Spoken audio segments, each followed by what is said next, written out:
I am wonderful, doing really well today. It was a long Tuesday, though. It seemed like it took forever to get through and get to this point in the evening. But I'm happy to be here now. Hey, Ronnie, welcome in. How are you? For those just joining on TikTok, welcome in. Thanks for joining. My name is Mike. I'm a travel agent that specializes in Disney.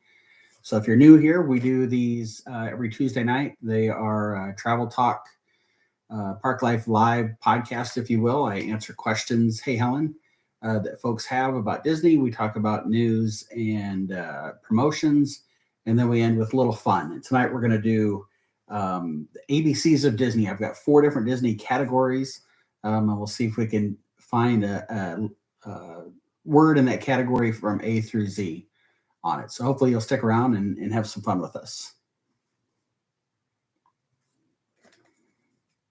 I'm going to give it a couple minutes and then we're going to get started. Project Loop, how are you? Welcome in. Good to see you. I'm going on YouTube on my laptop and TikTok on my phone. Done that the last couple of weeks and it's worked pretty well. I've had some problems with the connectivity on YouTube, so we may eventually just head straight to, hey, Robbie, welcome in. We may head straight to TikTok for these lives and then just utilize the YouTube channel for the recorded podcast. Yeah, I'm glad to have that you're with us, Project Loop. Again, for anybody who's just joined on either platform, welcome in. My name is Mike. I'm a travel agent that specializes in Disney. We do these live chats every Tuesday night, an opportunity to answer questions that you may have. I cover any new news, rumors, promotions that are happening, and then we wrap up the night with something fun. And tonight we're going to I've got 4 different categories of ABCs of Disney. So we're looking forward to knocking those out.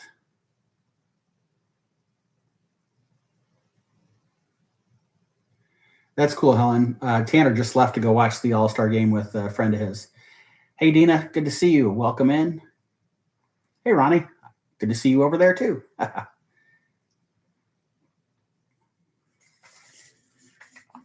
I'm going to give it one more minute, then we're going to start. And Dina, I think I will start with your questions first, since I've got you on, and as long as my connection stays running on YouTube, I'll hit your questions first. Let me get you covered. Let me get my, ooh, look at that glare. It's a little bit better. Something I cannot figure out.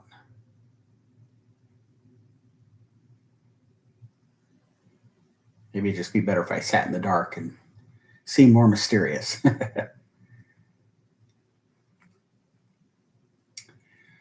Hopefully everybody's having a wonderful Taco Tuesday. I did not have tacos today. I tried to eat a little bit easier today. Hey, Amanda, welcome in. Not to get too graphic, but I've had a bit of a stomach bug last couple days, so I had to take it easy the last couple days on my food intake and what I've been eating. But here I am, ready to roll. Cece, welcome in. How are you? Good to see you.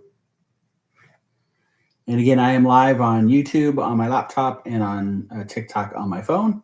So you can join in either place. If you're looking for me on YouTube, it is Park Life Podcast channel. And if you're looking for me on TikTok, it is Mike_Disney Travel. So you can find me on either place. And as long as connectivity works, hey, Chloe, welcome in. I will continue to do this. You had a Caesar salad with buffalo chicken bits. Man, that sounds amazing. I like that. Lately seeing AP discounts better than Florida residents on resorts. It's kind of hit and miss, Robbie. I know there are a lot of times where the Florida discounts seem to be even better. So I think they kind of make it flow back and forth. Hello, John. Welcome in. Good to see you again.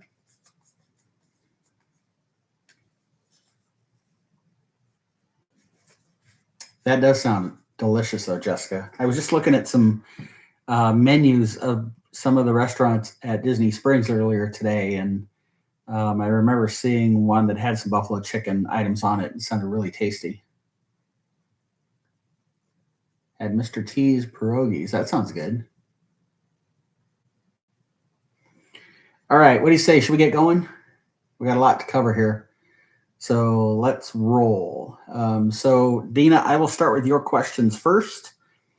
Dina asked, when do I suggest buying the Mickey's Very Merry Christmas Party tickets? So first off, and this is part of my news that I have to cover, so I'll bounce back and forth.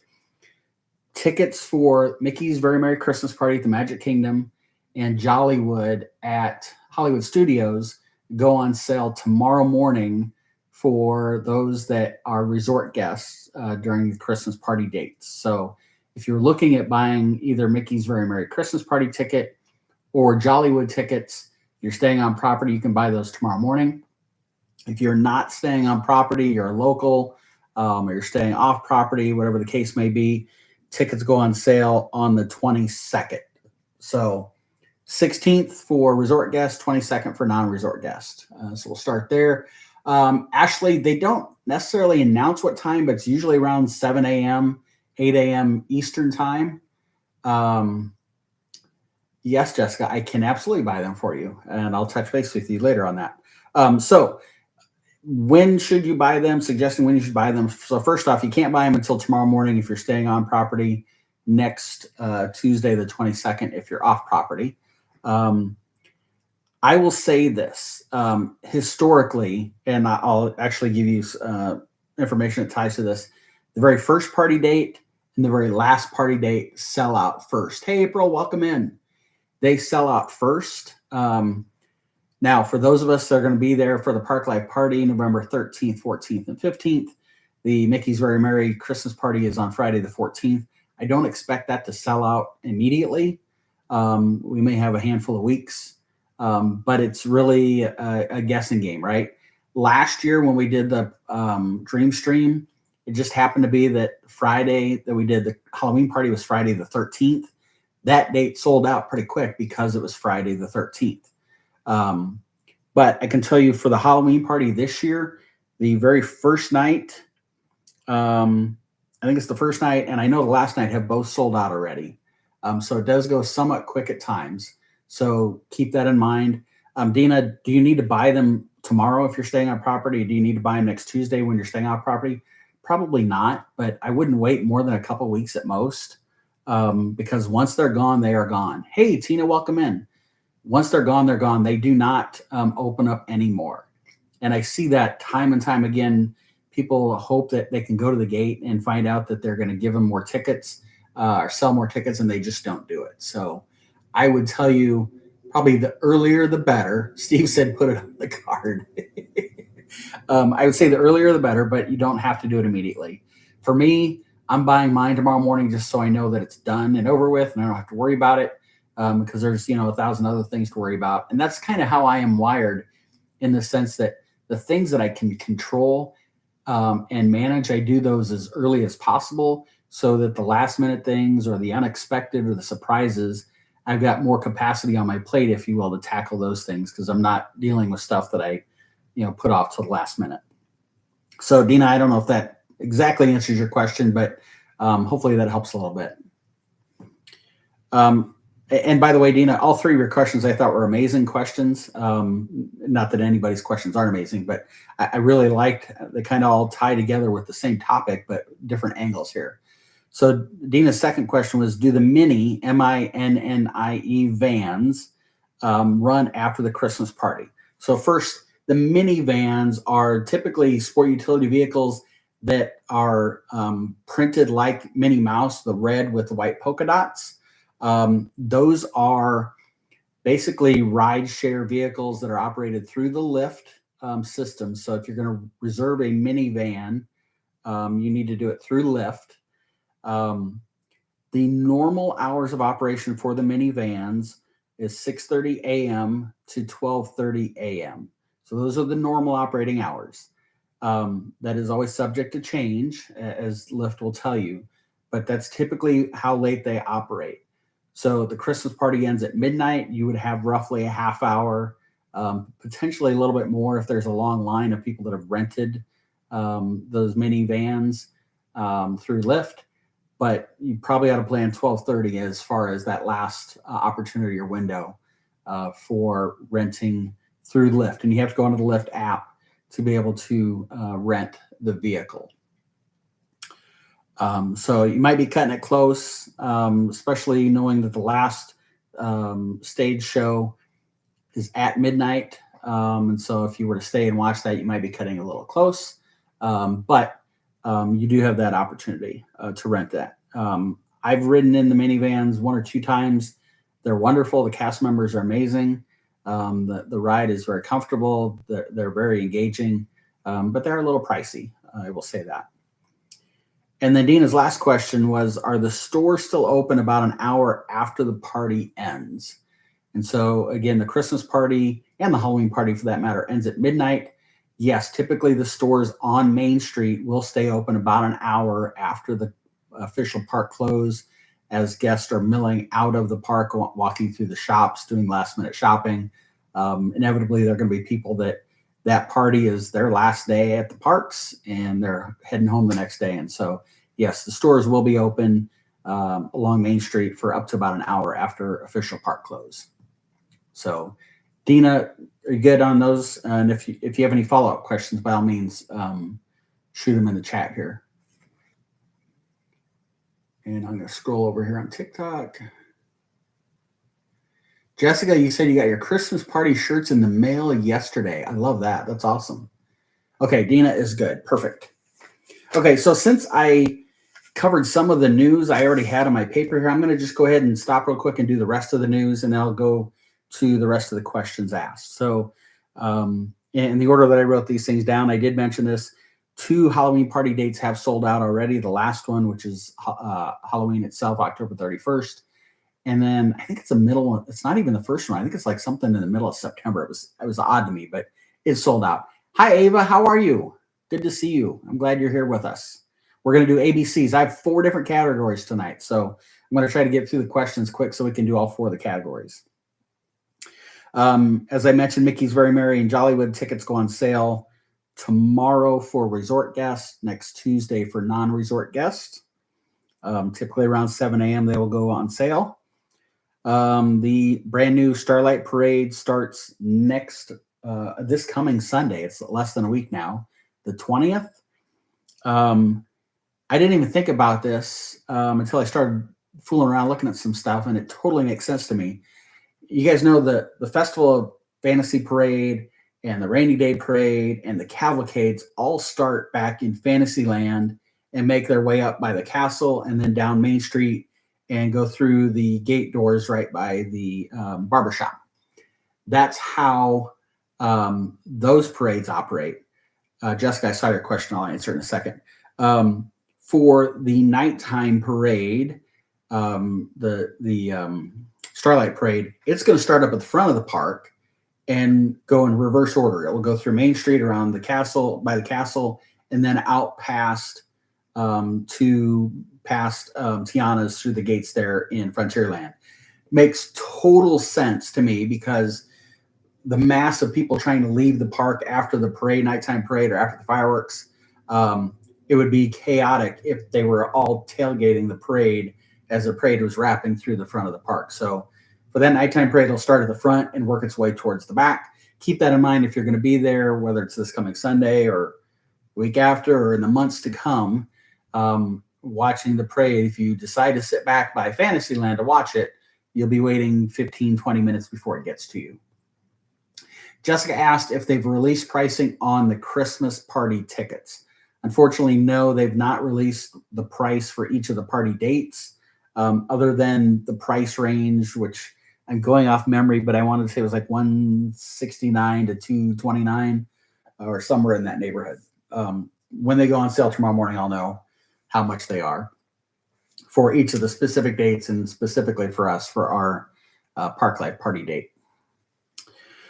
Let's see here. Test Track reopens to the general public a week from today. There have been cast member previews over the last couple of weeks. And I think just this week they started doing annual pass and DVC member rides. They've had to go through virtual queue to get those for DVC and annual pass holders. It's kind of been heartbreaking. I've seen a number of people post on Facebook on some different Disney pages that they're annual pass holders. They're on vacation this week, and they couldn't get a virtual queue spot, and so they're not getting the chance to ride the ride. So I feel bad for those folks. Yeah, Jessica, the Christmas party is, I think I want to say it's about $30 more starting point. And again, I'm going off memory. I don't have the numbers written in front of me here. I did mention this already. The Park Life Party is November 13th, 14th, and 15th. On Thursday, the 13th, we will be meeting up that evening at Disney Springs. I was looking at the layout of the property at Disney Springs, trying to figure out a place that would make sense for us to all meet and start doing that. The 14th is Magic Kingdom Day during the day, and then the Christmas party that evening on Friday, the 14th. And then Saturday, the 15th, will be our day at Epcot. So excited for that.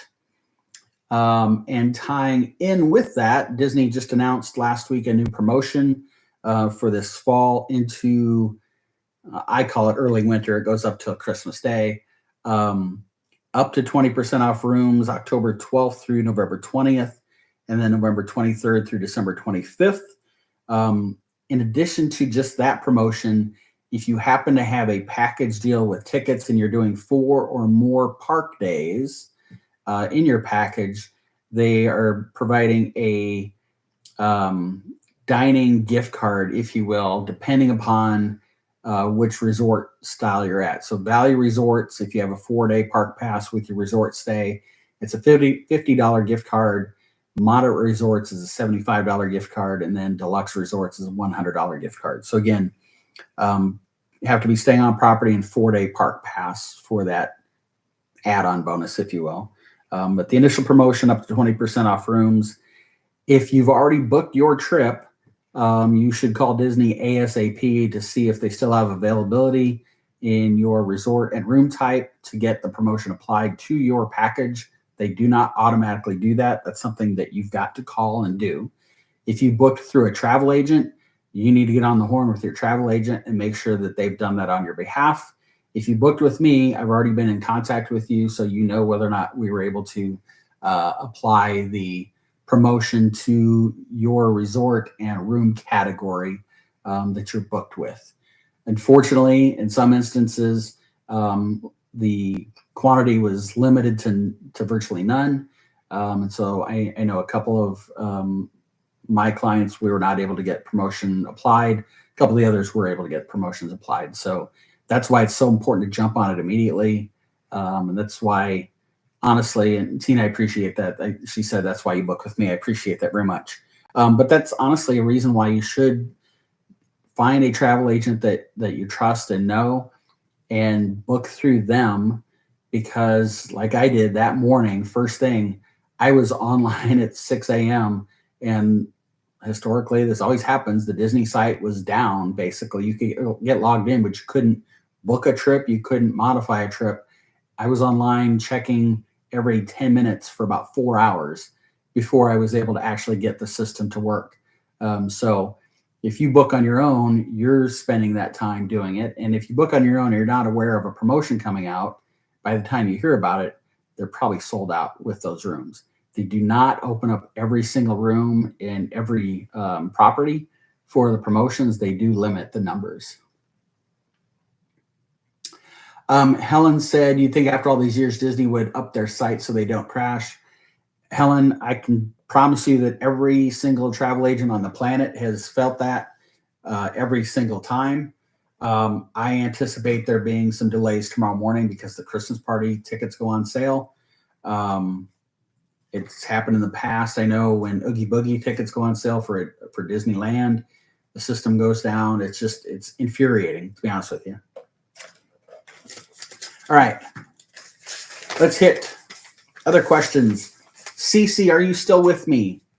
You had 2 questions.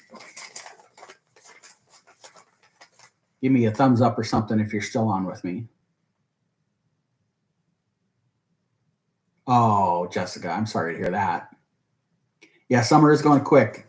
Okay, good. Cece's here. I know as a kid, for me, and maybe Ruby shouldn't hear this, but I always remember it was like once the 4th of July was over, you felt like summer was almost over because you looked so forward to the 4th of July holiday that once it was over, it was like, oh, there's nothing else to look forward to other than school starting. So anyway, Ruby, it's okay though, because while we don't want summer to end and probably don't want to go back to school, each day that does pass means it's one day closer to us getting together at Disney, and some crazy thing about a blue mohawk may be happening. I don't know. So anyway, okay. CC's first question was best character dining for adults who have never done one and want to see Mickey and pals. So great question, CC. First off, there's for me, there's like three things that I always factor in as far as which character dining makes sense for me. And I think this is relatively logical that would apply to pretty much everybody. Make sure that the menu provides food that you like. I think that's incredibly important. Jessica Tina says, still say we should do an orange glitter mohawk for Kidney Cancer Association. I appreciate that, Tina. Let's don't get carried away. I'm going to have like multi-stripes in my head at some point here. Okay, so making sure that they have a menu of food that you like, that first and foremost for me is the most important thing. Because if it's food that I don't like, I'm not going to spend 50 or 60 bucks for it. The second thing is, Jessica, I'm ignoring you. The second thing is which characters are important for you to see. If you're hoping to see Donald Duck, for instance, you don't want to go to Ohana because Donald Duck is not there. And I know you mentioned Mickey and Pal, so I'll get to that here in a second. And then the third factor for me is my schedule. If we're going to be at the Magic Kingdom all day today, I don't want to do Tusker House because that's at Animal Kingdom. Or I don't want to do Topolino's that's at the Riviera Resort because I'm not on the Skyliner Park, Skyliner Route Park. So for me, that's the third factor, schedule. I don't want to take away from my park time because we're in transport from one place to another.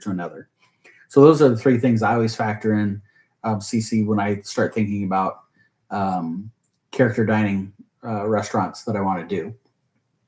But focused on your Mickeys and Pals, these are I think there's 6 I've written down here. 6 character dining experiences that does have Mickey Mouse and some variation of his pals. And I'll go over that. Now, Disney will tell you that the characters are subject to change.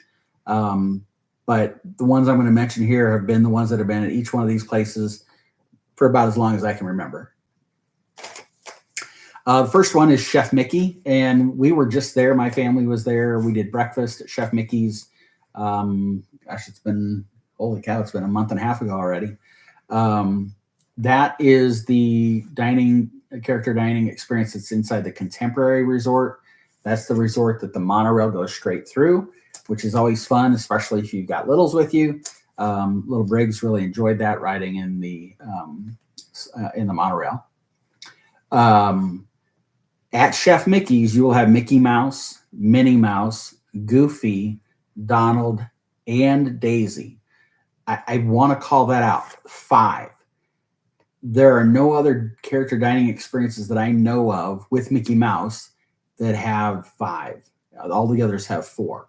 So you get one extra character, one extra bang for your buck, so to speak. So that's, and I just thought of that one because we ate there. So it came to my mind. The second one is also one that we just ate at a month and a half ago when we were there. And that is Tusker House, which is in the Animal Kingdom. It's back by the Safari. I'm a huge breakfast person in general, and having breakfast there as early as possible so that when you get done, you got a belly full of food, you can walk right into the line for the Safari and have a 30-minute ride on the Safari while your food is digesting. We love to do that. Tusker House, you will get Mickey Mouse, Donald, Daisy, and Goofy, and they are in their Safari getup. So it's pretty cool. The third one, and Robbie, you just mentioned it, Topolino's Breakfast. Topolino's is at the top of the Riviera Resort. Beautiful restaurant, beautiful resort. If you go there, even if you're not going to have dining there, see if you can get out on the patio out behind the restaurant. Beautiful patio. The view is amazing. You can see, I think, the Epcot ball. There's some other things you can see. And if you're up there at night, you can see some of the fireworks. So it's a beautiful view. The resort is outstanding. It's on the Skyliner. It's a great place. So Topolino's, you have Mickey, Minnie, Donald, and Daisy, and they are dressed in their artistic type garb, if you will. Hopping over to Epcot, inside Epcot is the Garden Grill restaurant. That is inside the building with Living with the Land and Soarin'. Fun fact about that restaurant, if you haven't heard this or haven't been to it or seen it, the restaurant itself rotates very slowly, 360 degrees. So while you're there for an hour and 15 minutes, you will slowly make your way all the way around that resort or around that restaurant. Mickey Mouse, Pluto, Chip and Dale. So again, a variation of Mickey and Pals compared to some of the other ones, but unique. Chip and Dale is a unique meet and greet, and from my standpoint with dining. Yep, that's right, Helen. That's where Mickey paints at Topolino's. That's right. Okay. Hopping over to Hollywood Studios. Hollywood and Vine restaurant is right on the corner there on the main strip. They do a variation of character dining there. Usually you will have Mickey Mouse, Minnie Mouse, Goofy, and Pluto. At times they do some of the Disney Junior characters like Fancy Nancy and Doc McStuffins and some of those characters. So you'll always want to check ahead, but Hollywood and Vine is one that typically you'll see Minnie and Mickey Mouse. And then the last one, we love this one as well. You get a variation of characters with Mickey, but it's Ohana. That's in the Polynesian Resort. Amazing breakfast. It's family style. It's not true buffet. They bring a big platter of food out and you can get refills as much as you want. But at Ohana, you will have Mickey Mouse, Pluto, and then here you get Lilo and Stitch, which you don't get Lilo at character meet and greets anywhere. Stitch you can find at the Magic Kingdom occasionally, sometimes just walking around Tomorrowland, sometimes just up on the stage. Stitch is also at, I think, one or both of the water parks. But getting Lilo and Stitch is a unique character experience. So there you go, Cece, on those. Again, check the menu first and foremost. If it's food you don't like, don't spend the money on the place. Second, the characters that you want. And then third, the scheduling. Okay, let me catch up here. Yeah, Vampirina was there, Robbie. That's right. Yeah, some of those Disney Junior characters at times will be at Hollywood and Vine. That's right. Okay, Cece's second question. Are there any wheelchair spots for the parade for the family? So inside Magic Kingdom, Festival of Fantasy Parade, and eventually the Nighttime Parade. Thank you, Helen. Stitch is at Typhoon Lagoon. I knew he was at one of the two. I couldn't remember which. So Cece, there are designated parade areas for guests with disabilities and mobility devices. The parade viewing areas are located in these spots for these handicap designated areas. Liberty Square, the Hub, which is the circular area in front of the castle, and then near City Hall on Main Street, USA. Space is limited in those areas, and it is first come, first serve. And Disney will possibly limit the party size that they allow into the designated handicap mobility parking areas.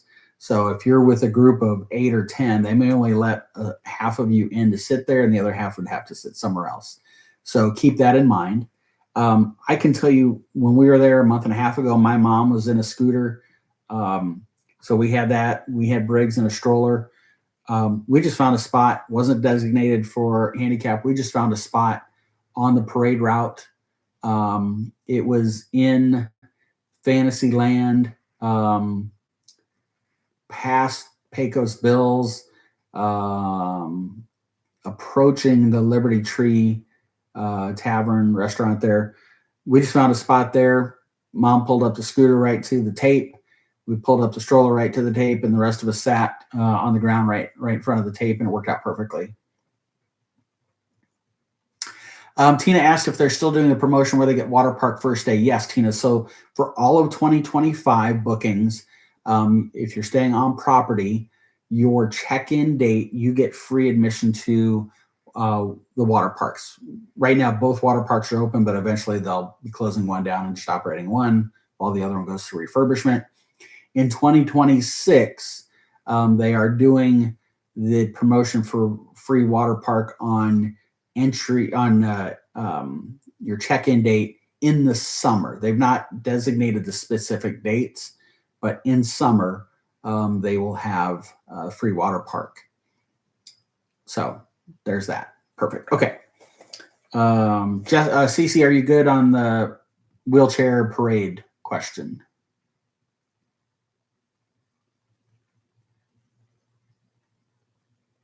Yeah, there is one in Frontierland, Helen. Yes. I think I said Liberty. I said Liberty Square. It's kind of in the merge between Liberty and Frontierland.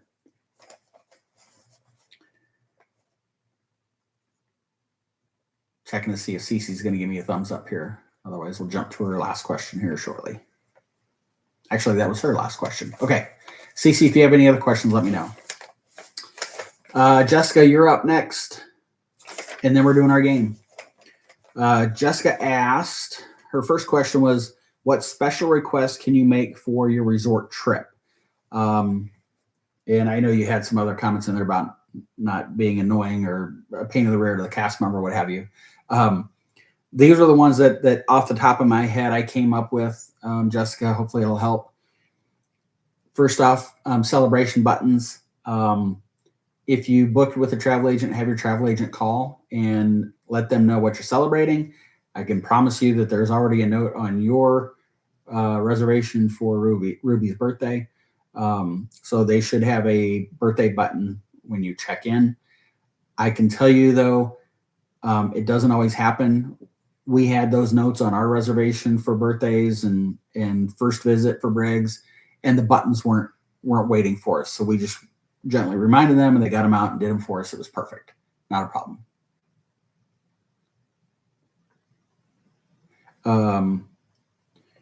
Second one for room request. So first off, any room request that you make or you have your travel agent make on your behalf, Disney does their best to try to accommodate those, but they cannot guarantee.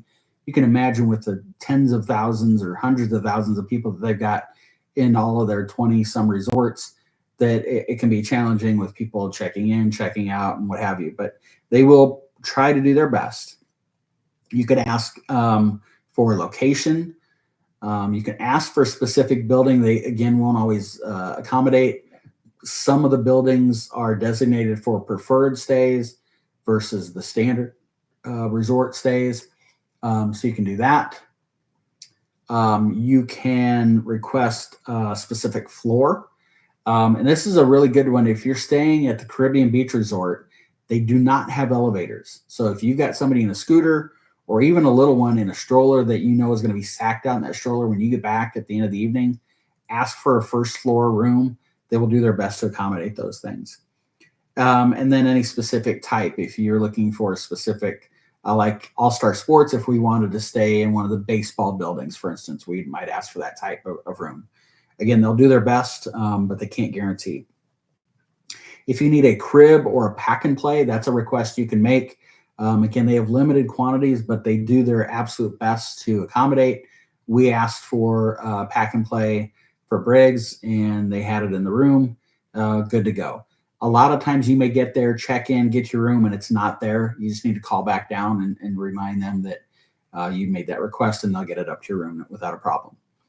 Now, if you've got littles that have they're in that funny spot of graduating out of the crib, pack and play, into a bed, but maybe you're not comfortable yet with that, you can ask for bed rails to put on the sides of the bed. So if your little is a traveler while they're asleep in the bed, you'll have that protection with bed rails. So you can ask for that. You can ask for a microwave for your room if you feel the need to have one. There are microwaves down in the food courts, and you can utilize those. But yeah, if you need a microwave, you can ask for one. Again, they'll do their absolute best to accommodate. You can ask for a bench for the shower or bathtub in your bathroom.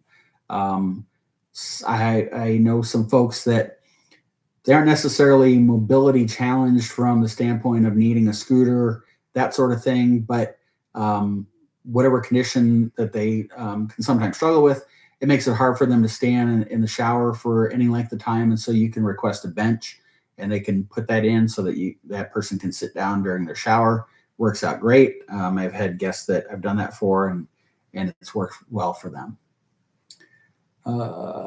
Tina, I can request them to do my lightning lane, but I can keep dreaming. Yeah, you can dream about asking them to do your lightning lanes for you, Tina. That's never say never, but that's as close to never going to happen as never going to happen. So a couple other things. These aren't necessarily requests, but just some fun things. A lot of people do this. Decorate the windows in your resort room. You can get window clings to put on. You can get banners that you can hang. I see a lot of people have little stuffed animals in the windowsill that they show. They get, I call them Christmas lights. I think they're technically like fairy lights is what they're called, that are battery operated. That they have those in the windows. A lot of people go to town on their decorating. For those of us that will be there in November, Christmas time, if you're into that sort of thing, you could bring a little Christmas with you and decorate your window in your resort room. I know people that like to do that. Jessica, hopefully that helps on your room request question. And if not, you can ask me follow-up questions. Jessica's next question was in relation to the Park Life Party and transportation. So try to cover this the best I can in a minute or less, and not a 20-minute dissertation here, because some people say I like to talk. So the designated resort for the party is All-Star Movies. So from All-Star Movies, your transportation to Disney Springs, to any of the 4 parks, is via bus. So free transportation, to put it that way, is via a bus. You can always call, or you can always go online and get a Lyft or an Uber if you prefer. But free transportation is bus to any of those 5 locations. If you're at Disney Springs, your transportation leaving Disney Springs is on a bus. And Disney Springs transportation on bus will go to resort only. They do not have buses that go from Disney Springs to any of the 4 parks, plus the water parks. Probably goes without saying, but people would be, I'll say, cheating the system and parking for free at Disney Springs and then taking a bus to one of the parks to avoid having to pay for parking if they weren't staying on property. So that's your transportation. If you're staying at any of the All-Stars, sports, movies, or music, it's bus-only transportation. For anybody who's staying at either Old Key West or Saratoga Springs, there is boat service from those resorts to Disney Springs. You can actually walk to Disney Springs from Saratoga. It's pretty close, and fairly convenient. But those 2 resorts to the parks, you're taking buses. If you're at Port Orleans, French Quarter, or Riviera, same thing. There is a boat that can get you to Disney Springs, and then you're taking buses to any of the 4 parks. Yeah, so Robbie said on busy days he prefers movies. Skyliner can be backed up a long time. You're right on that, Robbie. Absolutely. Dina, speaking of lightning lanes, will we be purchasing those for any rides at Epcot on that Saturday, such as Guardians Galaxy? Dina, that is an amazing question. Obviously, we're way too early to do that, but I would absolutely say as we get closer in the planning, I'll put something out on Discord for any of us that are going to be there on that Saturday, the 15th, for the Park Life Party. I would say we absolutely should buy, those that want to, buy Lightning Lane for Guardians, and we'll try to get them all as close as possible, and we'll all ride together and have a great time on that. We did that. I did that with a few of the folks last year for the Dreamstream. Epcot was not a Dreamstream park location, but on there were several of us that were there the whole week, and so some of us were at Epcot on one of the off days, and I think 3 or 4 of us rode Guardians together.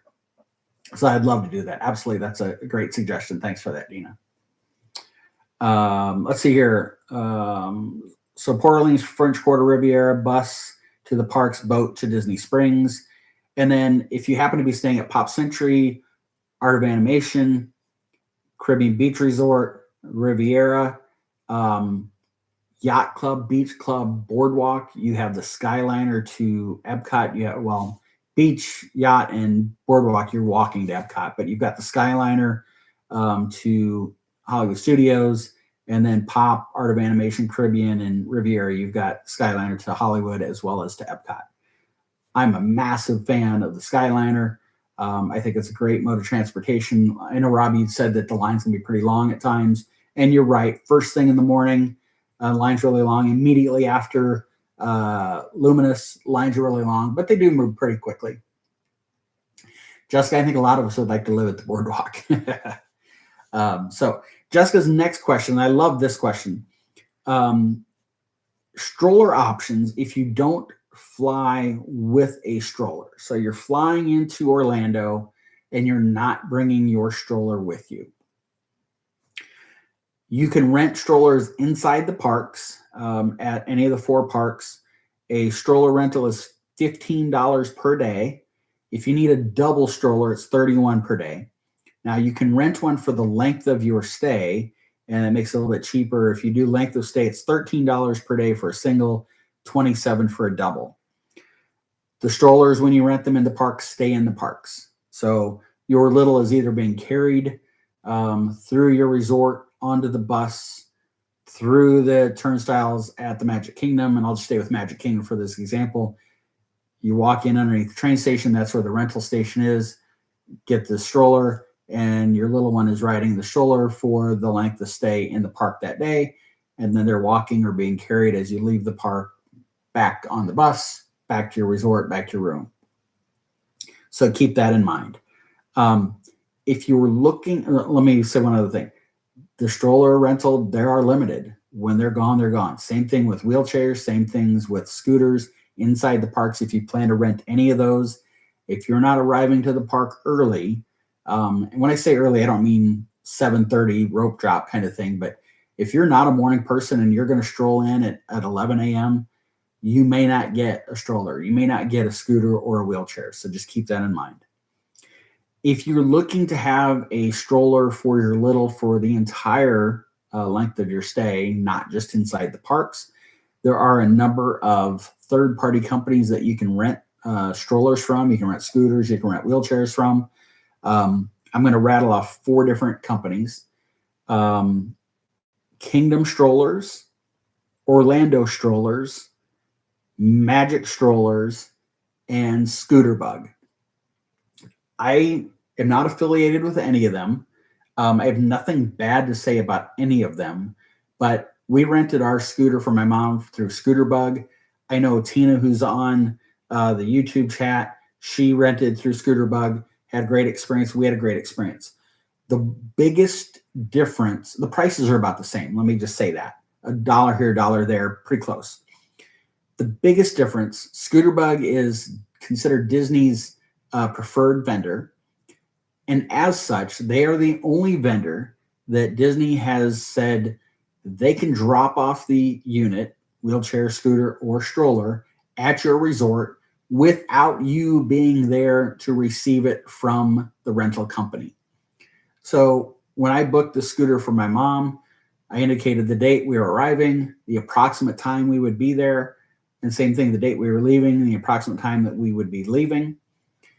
When we landed, I had an email from Scooter Bug that said your scooter is on its way, or it was there, something like that. When we got to All-Star Sports, we got off of the Mears Express bus. My mom and I went straight to the Bell stand for Bell services. Everybody else waited at the bus to get our luggage. We told them we were there to pick up a scooter, gave them our last name.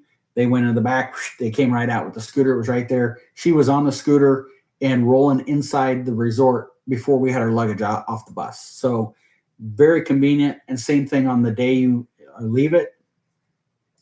We were able to just leave it at Bell Services, and Scooter Bug picked it up. I had an email from them later that day thanking me and this, that, and the other. So very convenient. One of the things that I like about that is the fact that, hey, Blake, is that especially when either way, if your flight's delayed going down there, and the rental company was planning on dropping it off, say, at 5 p.m., and now your flight's delayed till 7 or 8 p.m., if you're in the area, you can't reach out to them. And so that can be a problematic situation.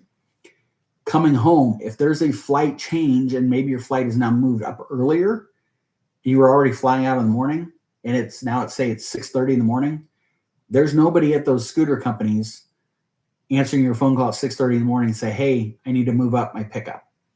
So to me, that's one of the big advantages of Scooterbug is that they don't have to have you there to receive the unit or to hand it back to them.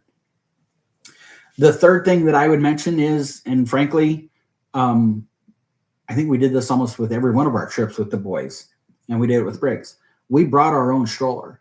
I do that for two main reasons. One is we have the stroller in the airports because, especially if you're connecting somewhere, which typically out of Omaha we have to connect, you're connecting into a big airport and there's a lot of walking. And there's a lot of people running because they're late to their flights or what have you. So for the safety of the little one, having them in a stroller, pushing them while you're dragging luggage was so convenient for us. The second one is your child has a comfort level with your stroller. They've gone for walks at home.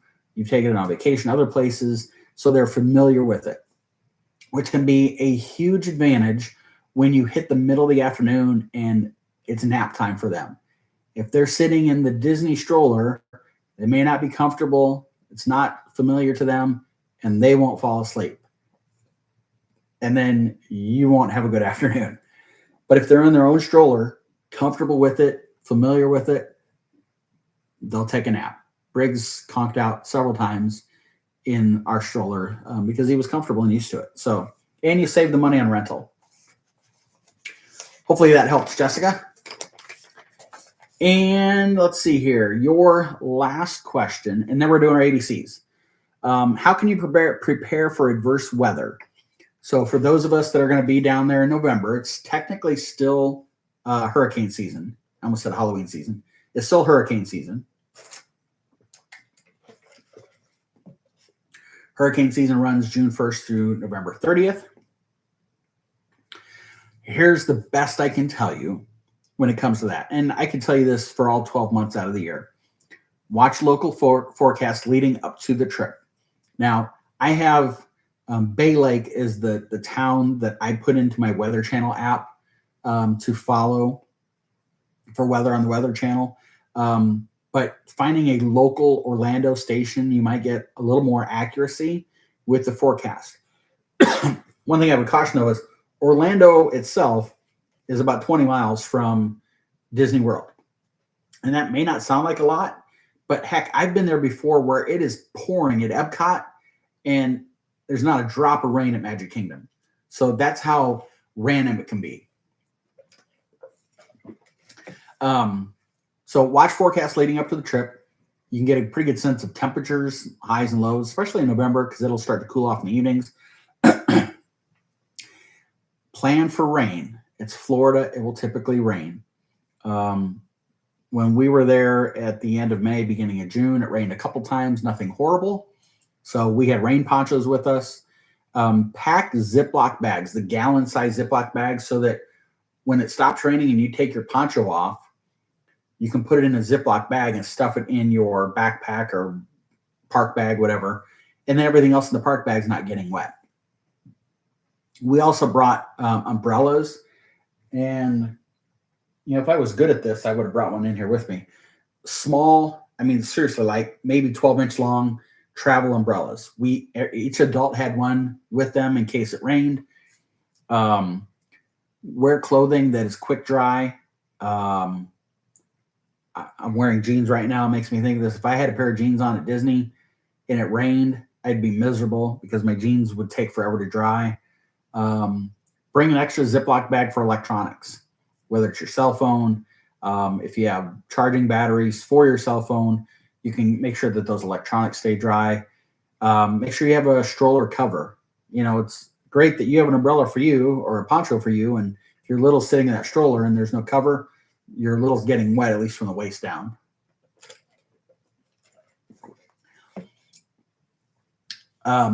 If there are hurricanes or a hurricane or a tropical system, Disney has guidance of how they manage all of that.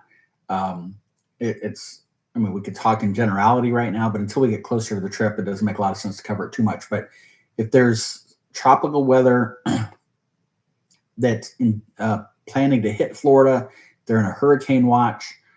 Before you leave for your trip, they will allow you to cancel or reschedule at no penalty. Likewise, if there's a hurricane watch in the town you're leaving from during your travels, they will allow you to make changes on your trip without penalty. If you're already there and the tropical system comes in, Disney's got years and years of experience with this. Customer safety is their first priority. They will make sure they take care of everybody. Now, having said all that, historically, in the month of November for Orlando, they average rain on 4 days out of the entire month. So historically, and this is like over 150 years of records, averages 4 days of rain in the month of November. It's uncommon to have hurricanes hitting Florida in November. I'm kind of a weather geek. You guys probably say I'm just a geek in general, but I'm kind of a weather geek. A lot of the tropical systems, by the time you get into November, stay out to sea. They form in the Atlantic closer to Bermuda, and they peel off into the Northeast because it's cooling off in Florida, which means it's cooling off in the rest of the country. And so you've got cold fronts that are coming down repetitively, and that airflow will help guide tropical systems out into the Atlantic.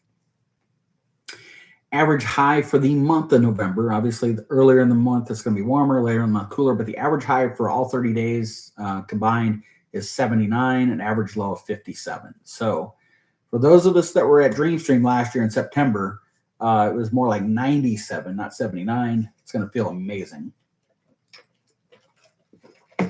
Okay, I will pause for a second. September and October is usually the worst when it comes to that sort of thing. Yeah, Dina just said we've gone last couple of years, first week in November, and have had beautiful weather. Exactly. November is a fantastic time to be there. It can still be warm during the day, which if you're traveling from up north and it's already in the 40s and 50s back home, coming down to Florida and having a day in the 80s is going to feel amazing. Evenings will start to cool off quicker, though, because the sun sets faster. So you may need to bring a jacket with you in your park bag and throw it on in the evening when it gets cool. Blake, you get there mid-September. I would plan on it being hot, dude. Humid for sure. And depending on where you're coming from in the country, it's going to be hot when you get down to Florida.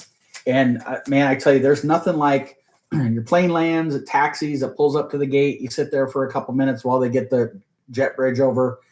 And then you could have your eyes closed and know within a matter of seconds when they open the door to the plane, because you'll just feel the humidity just infiltrate the cabin of the airplane.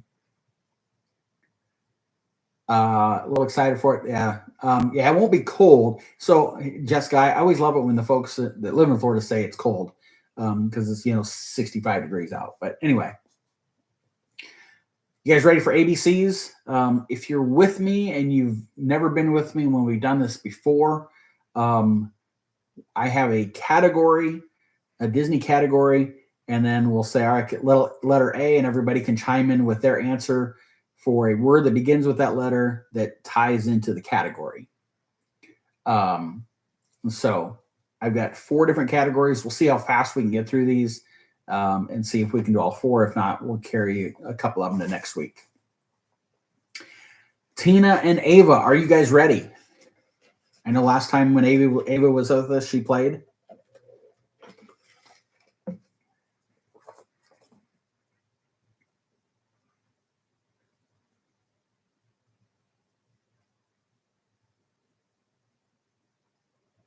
Tina, are you still with me? Ava, are you still with me? Well, let's start. Hopefully they're there. Our first category. Whoops. I got to do my little puzzle piece on the TikTok. Hang on a second, guys. Okay. First category, ABCs. We're going to do villains or protagonists. Villain or protagonist. Starting with the letter A. Does anybody have a Disney villain or protagonist that starts with the letter A?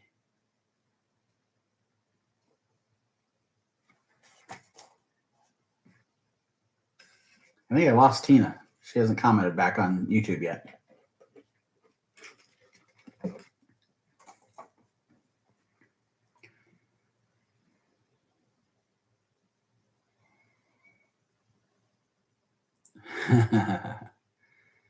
No, Helen, the apple does not count as a villain or protagonist.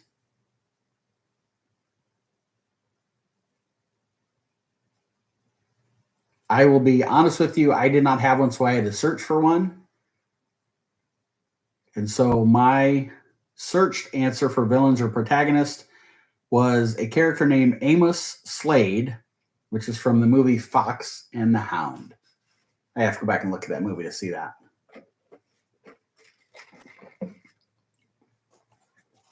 Let's move on. Letter B. Anybody have a B villain or protagonist? I think it'll get easier here in a second.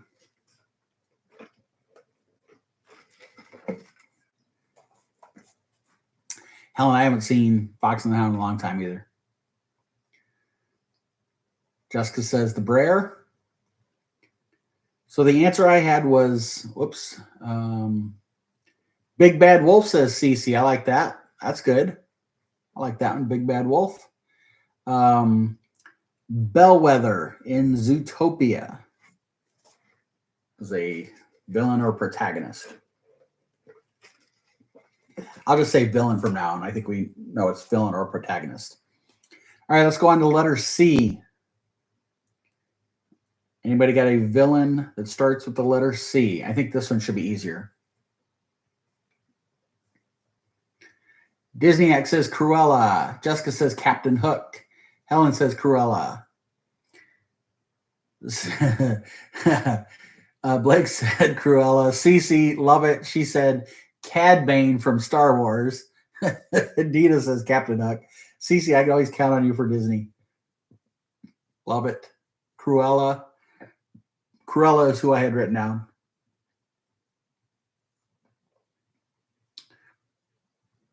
How about the letter D? Villain starting with the letter D.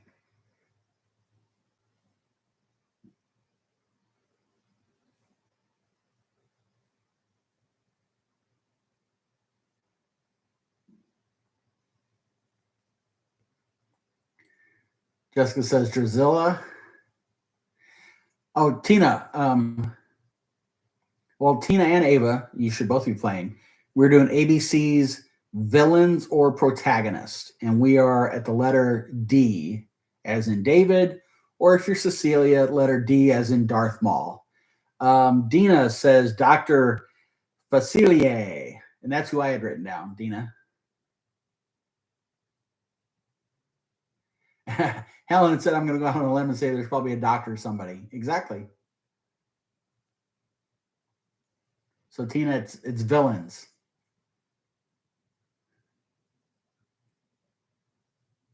Dr. Facilier. Okay, perfect. Let's go on to E. Does anybody have an E villain? Disney villain starting with the letter E.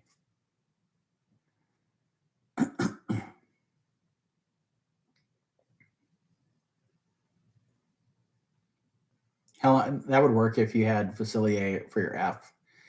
Cece says Ernesto de la Cruz. That's a good answer. Tina says Ego.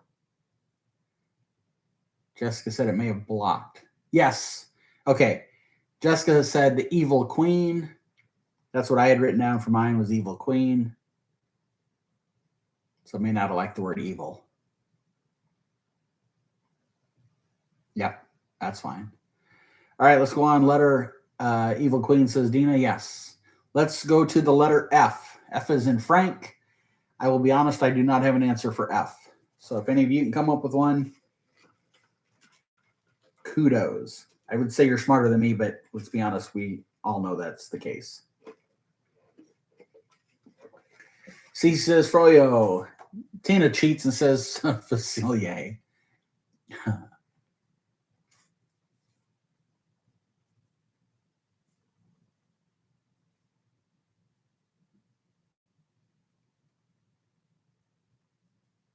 Phasma. Good one, Helen. Cece, where were you with Phasma? Well, wait a minute. Is Phasma with an F or is it with a PH? I don't know. I have no idea, Helen, but I'll give you credit for that one. Good answer. All right. Let's go on to letter G. Oh, Jessica said Flynn was first. Okay, letter G. I'm going to guess there's a popular answer to this one. Yes, Flynn at first was a protagonist, then he turned good. Who's got a letter G? Gaston, says Dina. Gaston, says Cece. Gantu, says Jessica.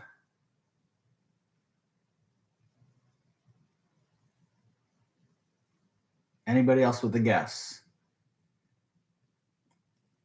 This one's hard, isn't it?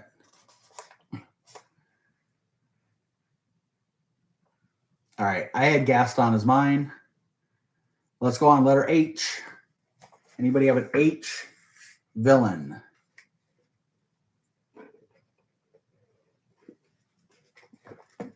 Tina says Hades. Blake says Hades. Dina says Hades. Cece says Hades. Helen says Hamster Evil. Jessica says Hans. Good one. Headless Horseman, says Blake. I like that. That's a good one.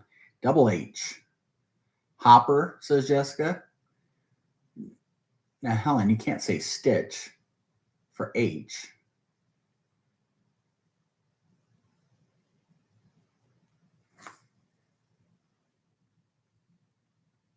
Oh, Hamster Evil. I gotcha. Gotcha. Okay. All right, let's keep going. Letter I. Does anybody have an I villain? I did not.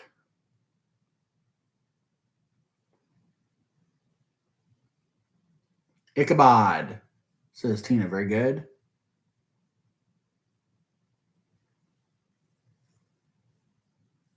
Iago, says Cece. I like that one.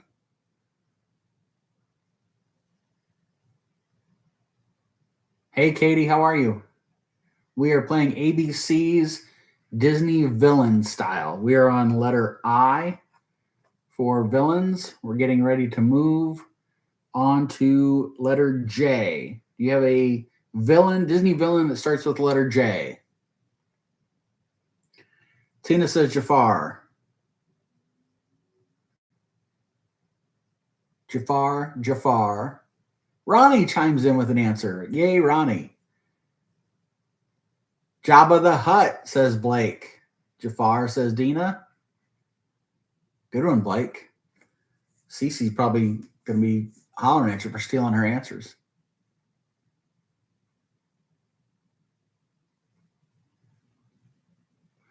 Ronnie, you got up from your nap. Jabba the Hutt, says Cece. All right, we got the J's covered. Let's move on to K. A Disney villain that starts with the letter K.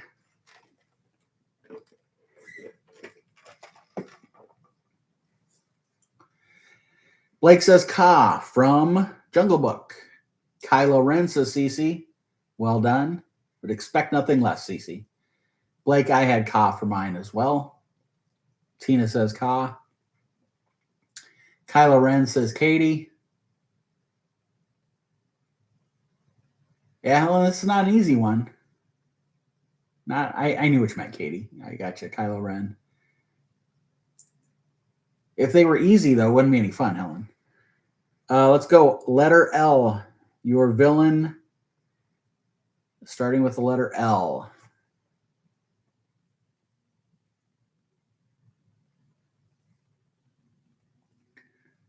Jessica says LeFou. I don't know who that is. or what movie it's from. Katie also says LeFou. Apparently, I don't know what I'm doing. Oh, Gaston's sidekick. Oh, yeah. Okay. Yes. Tina said the same thing. LeFou from Beauty and the Beast. I do know who you're talking about now. I had Lady Tremaine from Cinderella.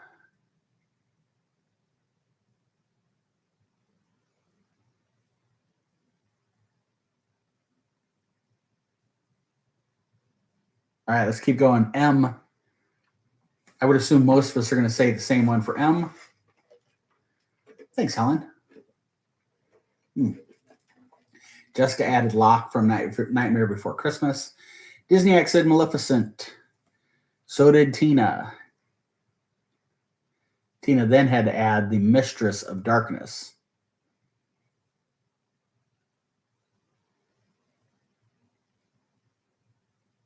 Anybody else have one? Moff Gideon says CC. All hail, Tina. Anybody else got one? If not, let's go to N. I don't have an N. Anybody have an N villain? Disney villain starting with N. Katie says Narissa from the movie Enchanted. Very good. Nice job, Katie.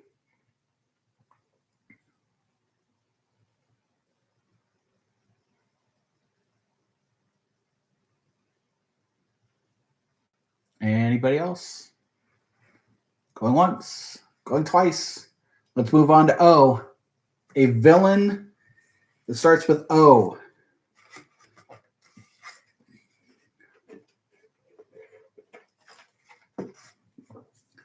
I'm sure somebody will have the one I wrote down.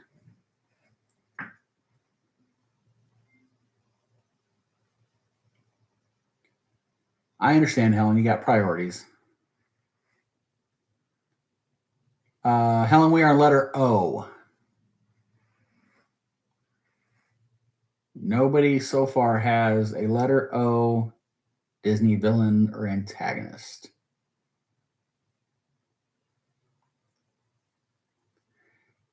There you go, Dina. Oogie Boogie. That was the one I had written down, Dina. You got it. CC said Oogie Boogie. Okay, let's go to P. Anybody with a letter P Disney villain?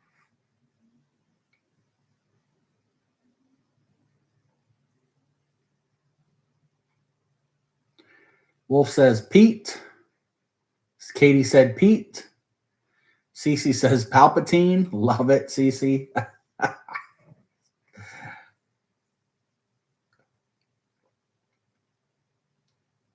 My letter P was Prince John from Robin Hood.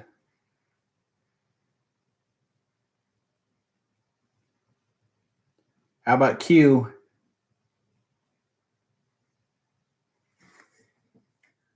Queen of Hearts says Tina. Queen of Hearts says Blake. Katie Pickles, that is absolute biggest villain on the planet. Thank you for that one.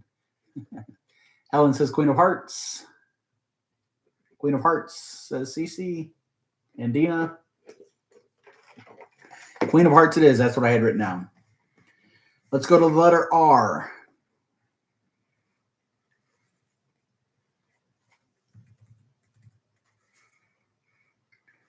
Tina says Ratigan. Jessica says rubbish.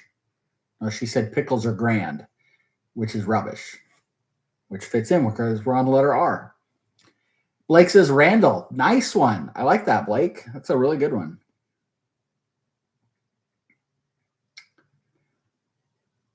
Anybody else with an R? The dentist in Nemo, says Helen. Ray. Yes, Helen.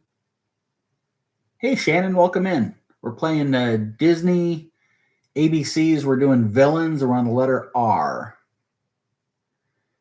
Oh, Blake, your daughter got that one. Okay. My letter R was John Ratcliffe, who is the governor from Pocahontas.